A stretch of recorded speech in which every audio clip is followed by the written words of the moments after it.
Thanks for tuning in. I'm going to be doing a quick review of a book called Children of Blood and Bone.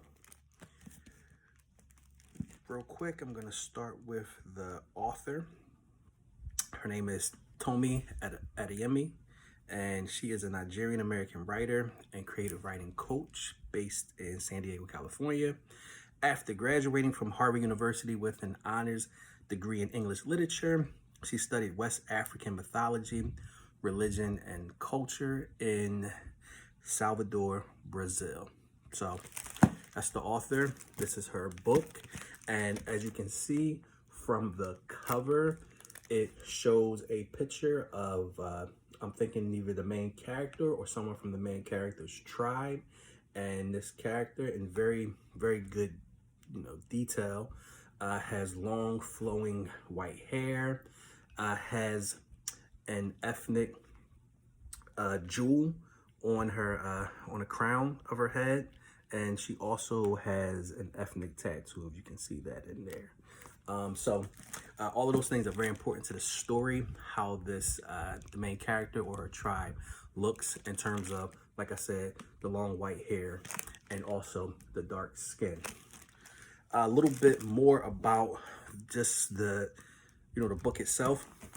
Has a map of Orïsha, which is the mythological land that the book takes place of. It actually has two maps, and within those two maps is where the story travels from place to place. Also, obviously, a little write-up about the author. So Children of Blood and Bone is it's a planned trilogy. So it's going to be 3 books that are going to travel the path of these main characters. 2 of the books have already been written. This is the first one. It's also the first published book of the author. She finished writing book number 2, I think, in December, and that is going to be a book that I'm going to be reading shortly afterwards. Like I said, it is a planned trilogy, and the books have already been signed to a movie deal. So excellent work by the author and her team. A little bit about the book. It takes place in a mythical land called Orïsha. It has a lot of African, Nigerian symbolism and names. So that's the backdrop. It's a mythical, magical area called Orïsha.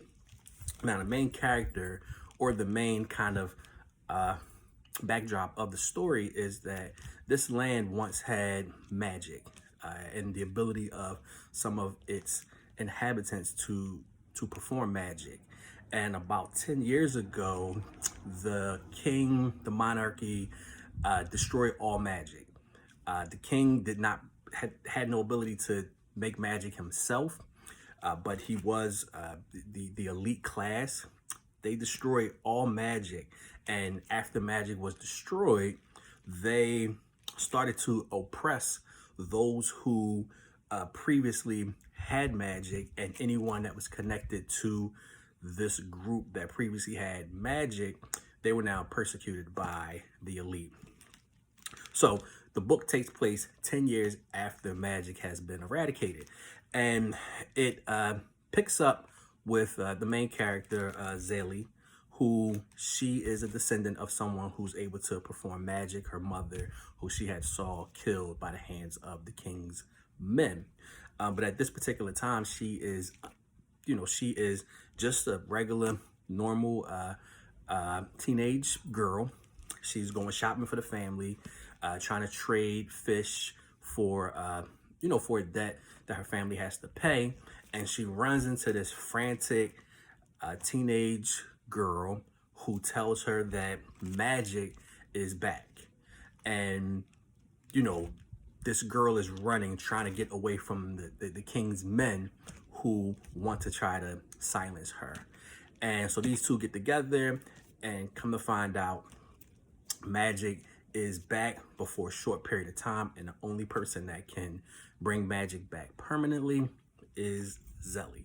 So the book pretty much chronicles their adventure in trying to bring magic back, and also the king and his men trying to stop them from bringing magic back, because obviously with magic, those folks are able to fight back the oppression that has been done to them by this king and his men. So a couple topics that I feel like were covered in this book, in my opinion. The first topic is love. And when I say love, it's kind of, for me, three different versions of love that I feel like was covered in this book really well.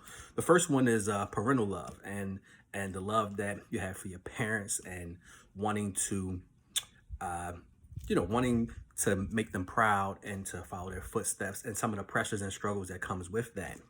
The second is cultural love, and both groups, although they are competing, they have competing interests, they both have a desire to push their culture forward. They both have a desire that they love their culture.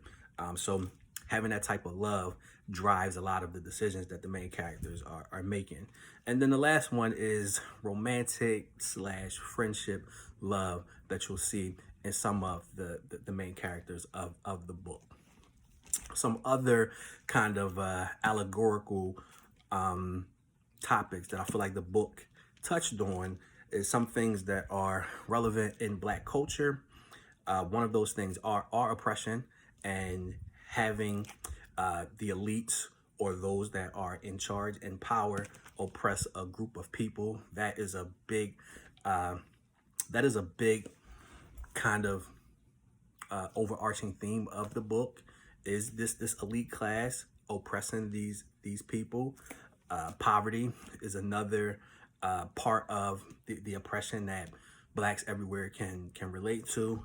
And another thing that I feel like is a part of the Black culture that's illustrated in this book is like color-based discrimination. That age-old thing of, the light-skinned folks being more desirable, more beautiful, and those are the folks who had all the power. But the dark-skinned folks, like our main character here, they were beautiful in their own way, and those are the folks that possess the magic. So I would highly recommend this book. It was a pretty good read. It wasn't difficult at all. The story flowed very well. I liked how the chapters were broken down. I really truly did not know how the story was going to pass through and ultimately end. So I would recommend this book for a lot of reasons. But another reason that I would recommend this book is because it has main characters who are female. And myself having a 10-year-old daughter, I think that it's very cool to have characters who are young, who are African, and that's something that my daughter can relate to. And some of the social questions that are answered is something that my daughter can be able to follow and actually gain some lessons from the book. So Children of Blood and Bone by Tomi Adeyemi. I definitely recommend this book. The sequel is already out, so it's something that I will be reading shortly.